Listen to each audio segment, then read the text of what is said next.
de Kooning was the kind of artist who forces you to look at the world in a different way. His drawings were always recognizable. You would never look at a de Kooning drawing and say, oh, what is that? You'd say, oh, that's de Kooning. There's a continuity of form, even when they look radically different. That line that's instantly recognizable. He used traditional materials, but in his hands, he changed them into something different.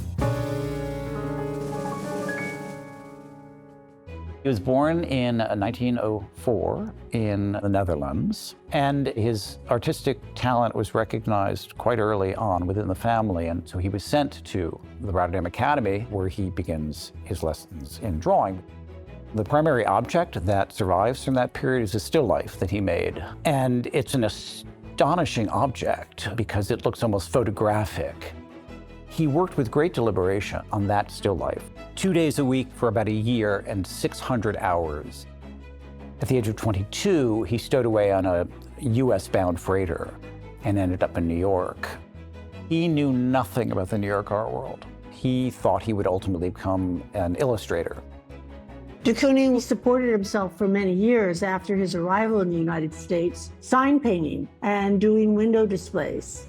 So he was extremely well-versed in the specialized tools that were needed for sign painting. The tricks of the trade in illustration are tricks that he brought to his own work. The training that he had as an illustrator allowed him to use tools that fine artists didn't know existed, things like a liner brush. These are your liner brushes. They have very, very, very long bristles. Liner brushes are used with solvent-based paints, most typically enamel. It's important to realize that you don't dip your brush into your paint. You palette your brush. You have to make sure that you get all parts of the brush totally saturated with paint. You have to have a very strong, controlled grip to it. It's the length of the brush that is the reason behind its ability to make such long, straight lines. De Kooning completely subverted the proper way of using these liner brushes. He used them like a regular paintbrush. He made calligraphic lines, twisty lines, he even signed his name with a liner brush. De Kooning has this capacity to create a line that feels alive, so it becomes almost a visceral extension of his body, and he looks also through the lens of time for what he called the glimpse of something that emerges and disappears almost instantaneously, but the trace of that remains, and that's what he tries to capture.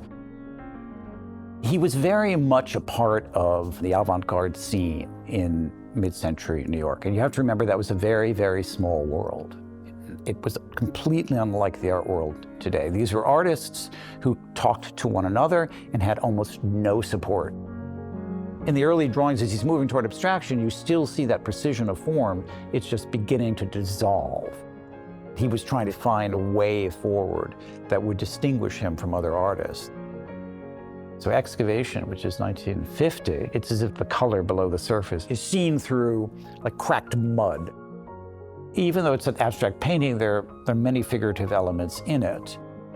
When we think abstract expressionism, well, the first word is abstract. De Kooning, for all his abstraction, is never really abstract. There's always figuration lying beneath the surface. In the 50s, he does a whole suite of drawings that are in pastel, many of them made in the orbit of woman won the big painting. Pastel will rub off unless you spray fixative to keep them stable. He used the sticks directly out of the box. He didn't blend them. And he then proceeded to apply his favorite tough film fixative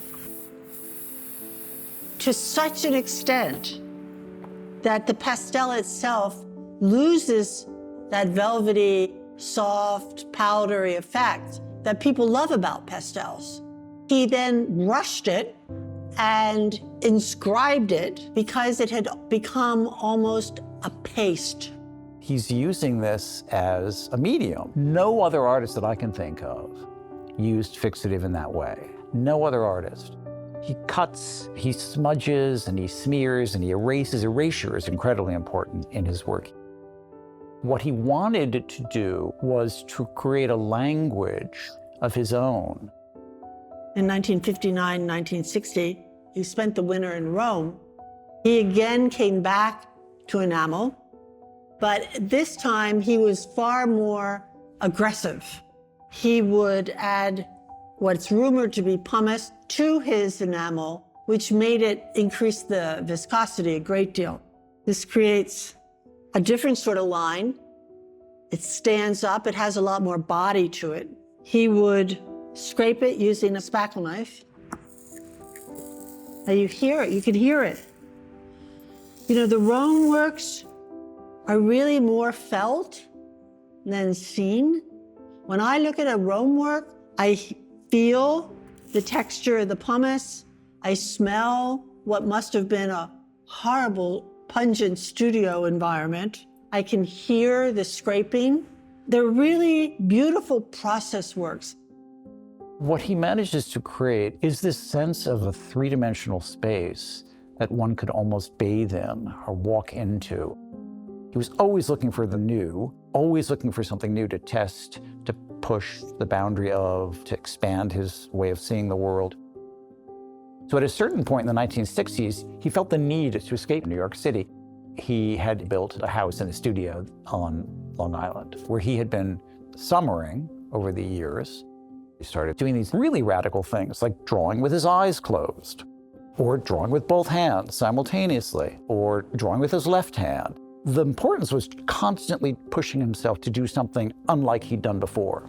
So his work changes dramatically. It becomes more sort of lyrical, more pastoral. His palette changes, and suddenly a new light enters it because the light of the ocean, the sea, the beach.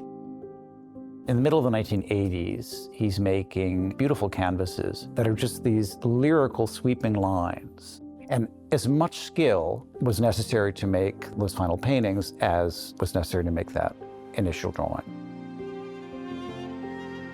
What impresses me most about de Kooning was his relentless curiosity and the endless activity of drawing.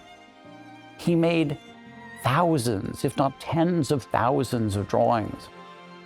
It's this almost obsessive need to create his own world that I think becomes a window to his own mind, but it's also a window to us.